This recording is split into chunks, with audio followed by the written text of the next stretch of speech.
ನಮಸ್ಕಾರ ವೀಕ್ಷಕರೇ, ನಾನು ನಿಮ್ಮ ಗಿರಿಧರ್ ಭಟ್.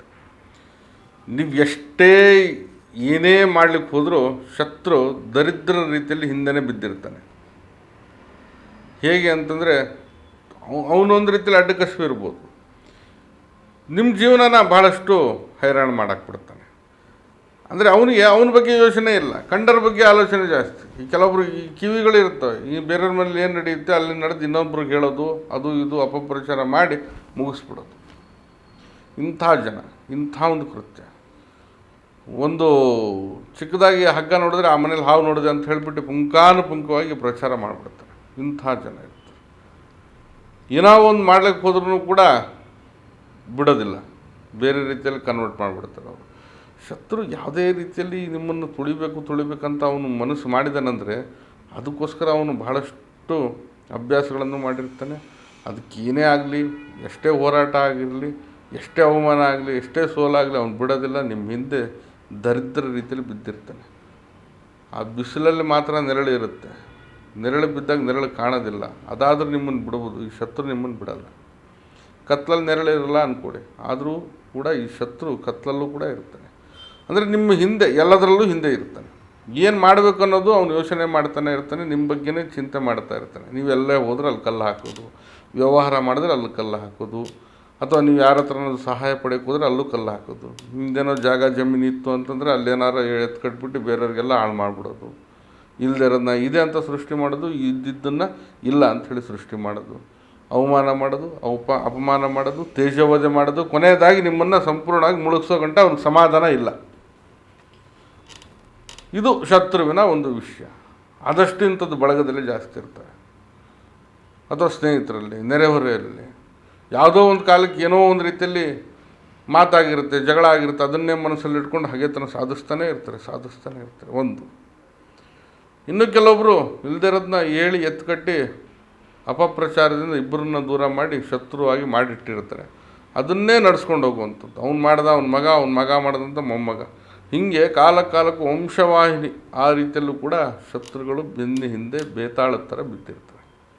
ಹೀಗೆ ಶತ್ರುವಿನ ಒಂದು ಸಂಚಕಾರ, ಶತ್ರುವಿನ ಒಂದು ದೃಷ್ಟಿ, ಹಾಗೆ ಶತ್ರುವಿನ ಒಂದು ಕುತಂತ್ರಯುಕ್ತವಾದಂತಹ ನಡೆಗಳು, ಯಾವಾಗಲೂ ಕೂಡ ನೀವು ಅದ್ರ ಬಗ್ಗೆನೇ ಯೋಚನೆ ಮಾಡ್ಕೊಂಡು ನಿಮ್ಮ ಜೀವನನೂ ಕೂಡ ಹಾಳು ಮಾಡ್ಕೊಂಡಿರ್ತಾರೆ. ಅಥವಾ ಆ ಶತ್ರು ಬಗ್ಗೆ ನೀವು ಸ್ವಲ್ಪ ಯೋಚನೆ ಮಾಡೋದು ಬಿಟ್ಟರೂ ಅವನು ಆ್ಯಕ್ಟಿವ್ ಆಗಿರ್ತಾನೆ.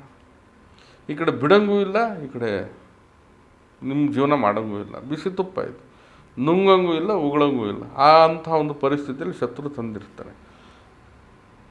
ಹೀಗೆ ನಿಮ್ಮನ್ನು ಅವನು ಕಾಡಿಸೋದಕ್ಕೆ ಕಾರಣ ಇರ್ಬೋದು, ಇಲ್ಲದೇನೂ ಇರ್ಬೋದು. ಈರ್ಷ್ಯೆ, ಹೊಟ್ಟೆ ಕಿಚ್ಚಿರ್ಬೋದು, ಅಥವಾ ಬೇರೆ ರೀತಿಯಾದಂಥ ಒಂದು ಮಾತುಗಳಿರ್ಬೋದು, ಯಾರಾದರೂ ಹೇಳಿಕೊಟ್ಟಿರ್ಬೋದು, ಅಥವಾ ಸ್ವಇಚ್ಛೆಯಿಂದ ಅವ್ನು ನಡೀತಾ ಇರ್ಬೋದು. ಏನಾರ ಇರಲಿ, ನಿಮ್ಮ ಬದುಕು ಅನ್ನೋದು ಸರಿ ಹೋಗೋದಿಲ್ಲ. ಇದಕ್ಕೆ ಈ ಶತ್ರುವನ್ನ ಮಟ್ಟ ಹಾಕಬೇಕು, ಶತ್ರುನಾಶ ಆಗಲೇಬೇಕು. ಹಾಗಾಗಿ ನೀವು ಈ ಪ್ರಯತ್ನ ಮಾಡಿ. ಖಂಡಿತ ನಿಮಗೆ ಇದು ಮಾರ್ಗಸೂಚಕವಾಗಿ, ಶತ್ರುವಿನ ನಾಶಕ್ಕೆ ಇದು ಖಂಡಿತ ರಾಮಬಾಣವಾಗಿ ತಂತ್ರ ನಿಮಗೆ ಪ್ರಯೋಜನ ಆಗುತ್ತೆ. ವಿಭೂತಿ ಪುಡಿ ಇರುತ್ತೆ ನಿಮ್ಮ ಹತ್ರ, ಅಥವಾ ಗಟ್ಟಿ ಇದ್ದರೂ ವಿಭೂತಿಯನ್ನು ಪುಡಿ ಮಾಡ್ಕೊಳ್ಳಿ, ಅದೇನು ದೊಡ್ಡ ವಿಷಯ ಅಲ್ಲ. ವಿಭೂತಿ ಪುಡಿ ಇದ್ದರೆ ವಿಭೂತಿ ಪುಡಿ ನಿಮ್ಮ ಹತ್ರ ಇಟ್ಕೊಳ್ಳಿ. ಎಕ್ಕದ ಎಲೆಯ ಮೇಲೆ ಶತ್ರುವಿನ ಹೆಸರನ್ನು ಬರೀರಿ. ಕಪ್ಪು ಕಾಡಿಗೆಲ್ಲೋ ಅಥವಾ ಕಪ್ಪು ಮಸಿಯಲ್ಲಿ ಶತ್ರುವಿನ ಹೆಸರನ್ನು ಬರೆದು ಅದರ ಮೇಲೆ ಮಣ್ಣಿನ ಚಿಕ್ಕ ಗೊಂಬೆಯನ್ನು ಇಡಿ. ಆ ಎಲೆ ಗಾತ್ರಕ್ಕಿಂತ ಚಿಕ್ಕದಾಗಿರ್ತಕ್ಕಂಥ ಗೊಂಬೆಯನ್ನು ಅದೇನು ನೋಡೋಕ್ಕೆ ಗೊಂಬೆ ನಿಮಗೆ ಕಂಡ್ರೆ ಸಾಕೋದು, ಬೇರೆಯವ್ರಿಗಲ್ಲ. ಆ ಮಣ್ಣಿನ ಗೊಂಬೆಯನ್ನು ಮಾಡಿ ಆ ಜಾಗದಲ್ಲಿ ಇಡಿ. ಹಾಗೆ ಈ ಮಂತ್ರ ಇದೆ ನೋಡಿ, ಓಂ ನಮೋ ಭಗವತೆ ಮಹಾಕಾಲ ಭೈರವಾಯ ಅಮುಖಂ ಶತ್ರುಮಾರಾಯ ಕಾಲಾಗ್ನಿ ತೇಜಸ್ಸೆ ಪೋತಯ ಹುಂ ಫಟ್ ಸ್ವಾಹ. ಇನ್ನೊಮ್ಮೆ ಹೇಳ್ತೀನಿ ನೋಡಿ, ಓಂ ನಮೋ ಭಗವತೆ ಮಹಾಕಾಲ ಭೈರವಾಯ ಅಮುಖಂ ಶತ್ರುಮಾರಾಯ ಕಾಲಾಗ್ನಿ ತೇಜಸ್ಸೆ ಪೋತಯ ಹುಂ ಫಟ್ ಸ್ವಾಹ. ಇಲ್ಲಿ ಅಮುಖಂ ಎಂಬತಕ್ಕಂಥ ಏನು ಅಕ್ಷರ ಬರುತ್ತೆ, ಅಲ್ಲಿ ಶತ್ರುವಿನ ಹೆಸರನ್ನು ತಗೊಳ್ಬೇಕಾಗುತ್ತೆ, ಸೇರಿಸ್ಕೊಳ್ಬೇಕಾಗ್ತದೆ. ಸ್ವಾಹ ಎಂಬತಕ್ಕಂಥ ಒಂದು ಪದ ಬಳಕೆ ಆಗಿದ ತಕ್ಷಣ ಏನು ವಿಭೂತಿ ಪುಡಿಯನ್ನು ಇಟ್ಕೊಂಡಿರ್ತಾರಲ್ಲ, ಆ ಗೊಂಬೆ ಮೇಲೆ, ಆ ಎಲೆ ಮೇಲೆ ಹಾಕಿ ಅದನ್ನು 11 ಬಾರಿನೋ 21 ಬಾರಿನೋ 18 108 ಬಾರಿನೋ ಅಥವಾ 1008 ಬಾರಿನೋ ನಿಮ್ಗೆ ಹೇಗೆ ತೋಚುತ್ತೆ ಆ ರೀತಿಯಲ್ಲಿ ಮಾಡಿ. 11, 18, 21, 108, 1008 ಆದಷ್ಟು ಜಾಸ್ತಿ ಮಾಡಲಿಕ್ಕೆ ಪ್ರಯತ್ನ ಮಾಡಿ. ನಿರ್ಜನ ಪ್ರದೇಶದಲ್ಲಿ ಮಾಡಿ, ಅಮಾವಾಸ್ಯೆ ಅಥವಾ ಹುಣ್ಣಿಮೆಯಲ್ಲಿ ಈ ತಂತ್ರವನ್ನು ಮಾಡಿ. ಖಂಡಿತ ಶತ್ರುನಾಶ ಖಚಿತ.